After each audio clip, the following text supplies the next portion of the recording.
क्या मैं आपको मम्मी कहकर बुला सकती हूँ?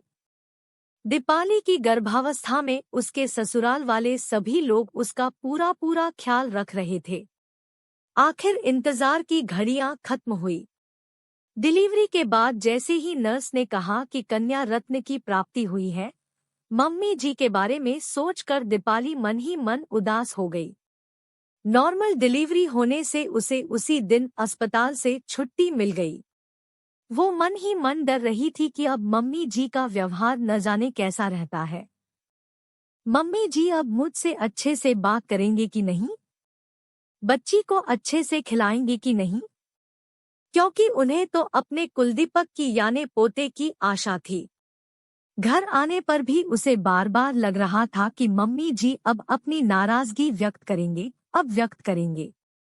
जब भी सास कमरे में आती वो उनका चेहरा पढ़ने की कोशिश करती। मनोविज्ञान में एमए करने के बाद भी आज वो मम्मी जी का चेहरा पढ़ने में खुद को असमर्थ पा रही थी। बच्ची को देखने रिश्तेदार और पड़ोसी आने लगे। सासू माँ घर का सारा काम करके दीपाली और बच्ची का पूरा ख्याल रखकर खुशी खुशी आने वालों का स्वागत भी कर रही थी। दीपाली के कान आने वाले लोगों की और सास की बातचीत पर लगे हुए थे ताकि मम्मी जी के मन की बात वो समझ सके। शर्मा आंटी कह रही थी, देख तुझे तो पोता ही चाहिए था ना, लेकिन हुई तो पोती, इसलिए ज्यादा लाड मत लड़ाना। गोंद के लड्डू में भी थोड़ा कम मेवा चल जाएगा। आखिर उसने कौन सा बेटा पैदा किया है। बादाम के भाव भी तो आसमान छू रहे हैं। 500 ग्राम के बदले 250 ग्राम डाल देना और बाकी के मेवे भी थोड़े थोड़े कम करके गेहूं का आटा थोड़ा ज्यादा डाल देना ताकि लड्डू कम न दिखे। दीपाली सब सुन रही थी।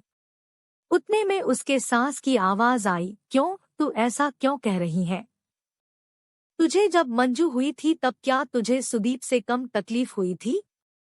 ऐसा थोड़े ही होता है। चाहे बेटा हो या बेटी तकलीफ तो दोनों समय एक सी ही होती है, शर्मा आंटी ने कहा। सास की आवाज आई, जब दोनों समय तकलीफ एक जैसी ही होती है तो बेटी होने पर लड्डू में मेवा कम क्यों डाला जाए? वैसे तूने तो विज्ञान की पढ़ाई की है ना, तुझे तो अच्छे से पता है कि बेटा या बेटी होना पुरुषों के शुक्राणुओं पर निर्भर रहता है।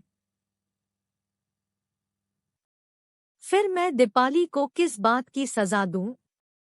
मैं तो बादाम थोड़े से ज्यादा ही मंगवाऊंगी ताकि बाद में दीपाली को बादाम का हलवा बनाकर भी खिला सकूं।